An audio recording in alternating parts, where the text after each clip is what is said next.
सभी साथियों को नमस्कार। मैं आपका साथी श्रवण कुमार त्यागी।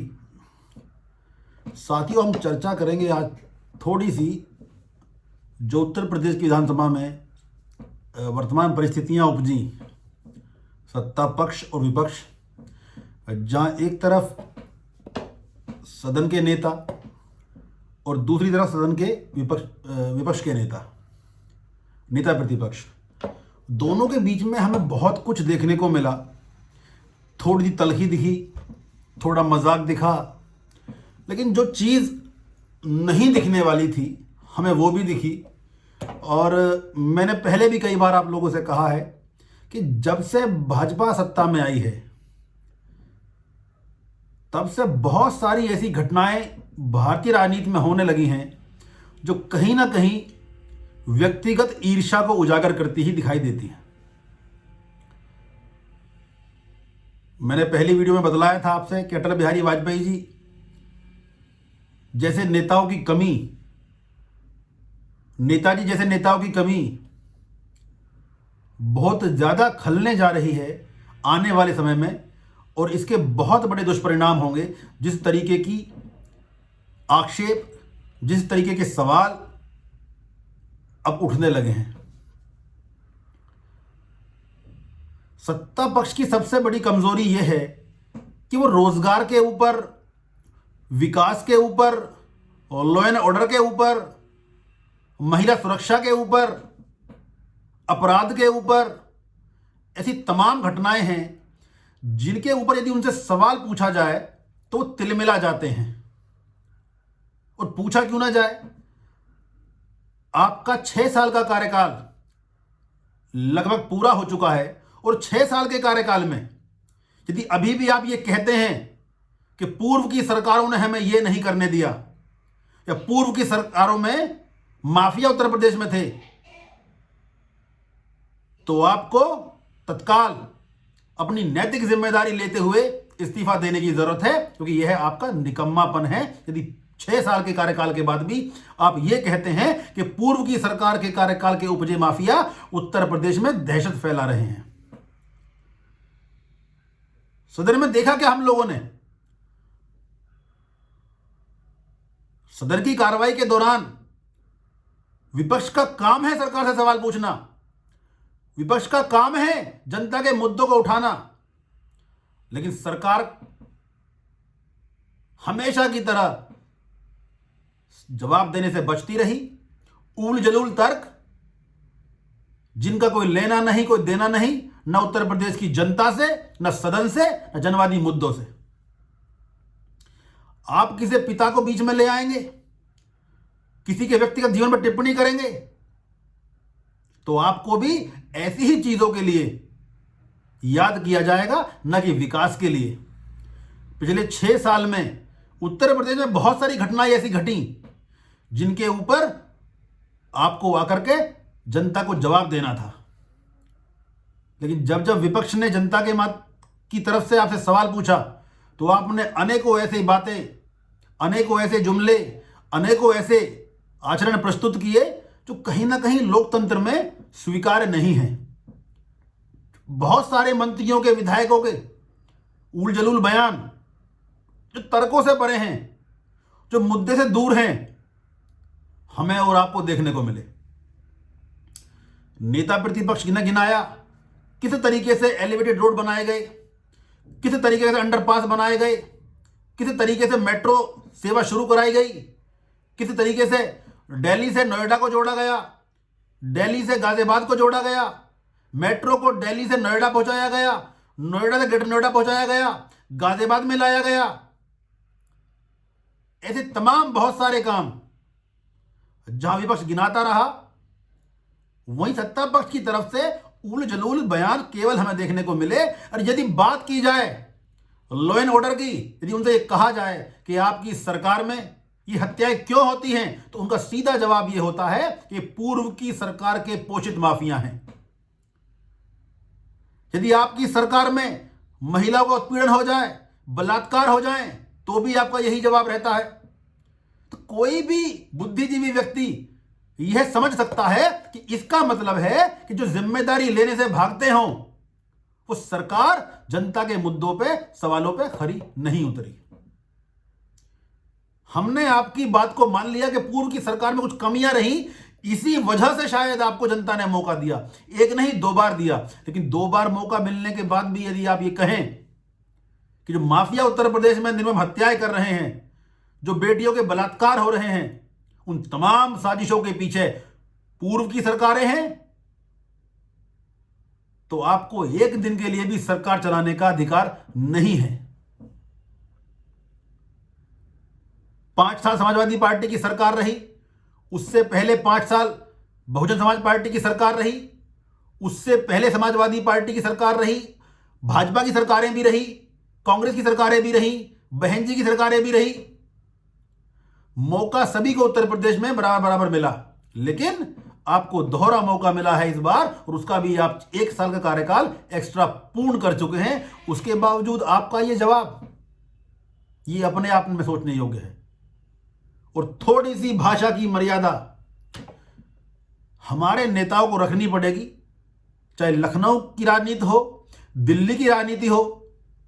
जो डिबेट के ऊपर उल जलूल बयान जो प्रवक्ता बैठ कर देते हैं, इसकी शुरुआत हमेशा से, जब से ये नई परिपाटी शुरू हुई है, सत्ता पक्ष की तरफ से शुरू कराई गई है। सत्ता पक्ष के लोगों ने अपने आप को इस देश का मालिक समझ लिया है। किसी भी सम्मानित नेता के ऊपर टिप्पणी कर देना, किसी भी सम्मानित नेता को अपशब्द बोल देना, यह एक नई परिपाटी शुरू की गई है पिछले कुछ समय में। 2014 के बाद से हमारी राजनीतिक बहस, हमारे राजनीतिक मुद्दे कुठार घात की भेद चढ़ चुके हैं, और उनमें व्यक्तिगत ईर्ष्या आपको साफ देखने को मिलेगी। कहीं कोई जनता का मुद्दा उजागर होकर के सामने नहीं आता। अब सवाल करते हैं रोजगार के ऊपर, तो जवाब आता है पाकिस्तान के लिए। अब सवाल करते हैं महिला सुरक्षा के ऊपर, जवाब आता है मुसलमान के लिए। अब सवाल करते हैं शिक्षा के ऊपर, जवाब आता है मंदिर मस्जिद के लिए। केवल और केवल मुद्दों से भटकाने की साजिश मात्र है।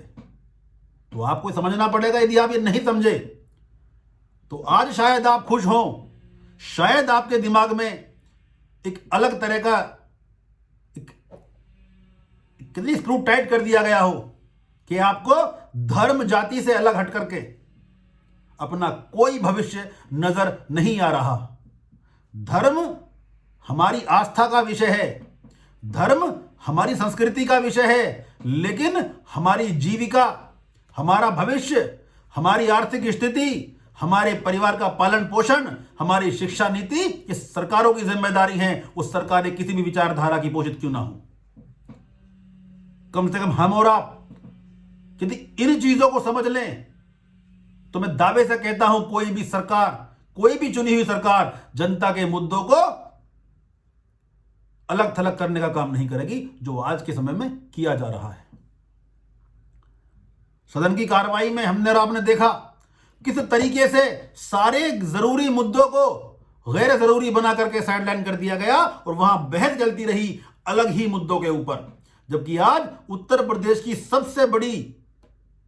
सबसे बड़ी जो कार्रवाई है वो माफियाओं पर सुनिश्चित होनी चाहिए। पिछले 6 साल के कार्यकाल में अनेकों हत्याएं अपराधियों के द्वारा, माफियाओं के द्वारा, पुलिसकर्मी मार दिए गए। कहीं पुलिसकर्मियों ने व्यापारियों को मार दिया। कस्टोडियल डेथ में मैंने पहले भी कहा, उत्तर प्रदेश का अपना ही एक बहुत सर्वोच्च स्थान है। अभी दादरी के अंदर एक नौजवान को पुलिस ने इतना प्रताड़ित किया, वो अपने घर पे आकर के आत्महत्या कर लेता है। क्या ऐसी घटनाओं से सरकार जिम्मेदारी लेने से बच पाएगी? इस सरकार ऐसी घटनाओं से जिम्मेदारी लेने से बचेगी तो ऐसी सरकार को जन विरोधी सरकार कहा जाएगा। माननीय मुख्यमंत्री जी, आप उत्तर प्रदेश की तमाम आवाम के मुख्यमंत्री हैं। आपकी नैतिक जिम्मेदारी है, तो सत्ता पक्ष का नेता हो, कोई कार्यकर्ता हो, या विपक्ष का नेता या कार्यकर्ता हो, किसी भी धर्म का, किसी भी जाति का व्यक्ति हो, हर एक की सुरक्षा आपका दायित्व है। केवल धर्म और जाति के आधार पर एक तरफा कार्रवाई कहीं ना कहीं सरकार की मंशा पे सवाल खड़ा करती है। एक तरफ एक जाति और एक धर्म के ऊपर जहां प्रहार होता रहेगा, एक जाति को टारगेट किया जाएगा या किसी भी एक धर्म को टारगेट किया जाएगा, वो हिंदू हो, मुस्लिम हो, सिख हो, ईसाई हो, तो ऐसे में हम एक स्वस्थ लोकतंत्र की कल्पना नहीं कर सकते। हिंदू, मुस्लिम, सिख, ईसाई, हर एक धर्म को, हर एक जाति को सरकार से अपने न्याय के लिए बराबर का अधिकार है। तो ऐसे तमाम माफियाओं के ऊपर यदि आप कार्रवाई करने से थोड़ा भी झिझक रहे हैं तो कहीं ना कहीं वहां भेद, चाहे धर्म का हो या जाति का हो, साफ साफ जनता को नजर आ रहा है और यही विपक्ष का आरोप है। तो ऐसे सवालों का जवाब देने के लिए आपके पास सबसे अच्छा तरीका यह है कि आप पक्षपातपूर्ण कार्रवाई ना करके कोई भी माफिया, किसी भी जाति, किसी भी धर्म का हो, उसके साथ एक जैसी कार्रवाई की जाए। वो ब्राह्मण हो, वो ठाकुर हो, वो मुस्लिम हो, वो जाट हो, वो कोई हो, वो गुजर हो, वो सैनी हो, वो बनिया हो, वो ब्राह्मण हो। अपराधी की कोई जाति नहीं होती, अपराधी का कोई धर्म नहीं होता। अपराधी केवल और केवल अपराधी होता है जिससे मानवता को खतरा है, जिससे आम नागरिक की सुरक्षा को खतरा है। ऐसे किसी भी अपराधी के साथ यदि सरकार नरमी बरतती है तो इस सरकार को दोहरी नीति माना जाएगा। और यही विपक्ष का सबसे बड़ा आरोप आपके ऊपर है। केवल प्रदेश ही नहीं, यदि हम देश की बात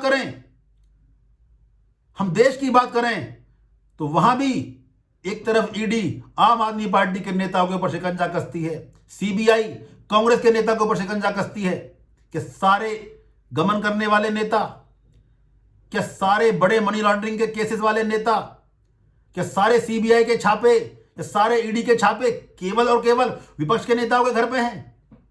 क्या सत्ता पक्ष के तमाम नेता दूध के धुले हुए हैं? ऐसा कौन सा वॉशिंग पाउडर सरकार के पास है कि कल कोई कांग्रेस का नेता या समाजवादी पार्टी का नेता भाजपा में शामिल हो जाए तो उसके सारे केस माफ कर दिए जाएंगे, उसके यहां ना सीबीआई जाएगी ना ईडी जाएगी? मैं दावे से कहता हूं, यदि दिल्ली के उप मुख्यमंत्री मनीष सिसोदिया जी आज भाजपा ज्वाइन कर लें तो उनके यहां कोई भी रेड नहीं होगी, ना ईडी की ना सीबीआई की। तमाम बड़े सवाल हैं।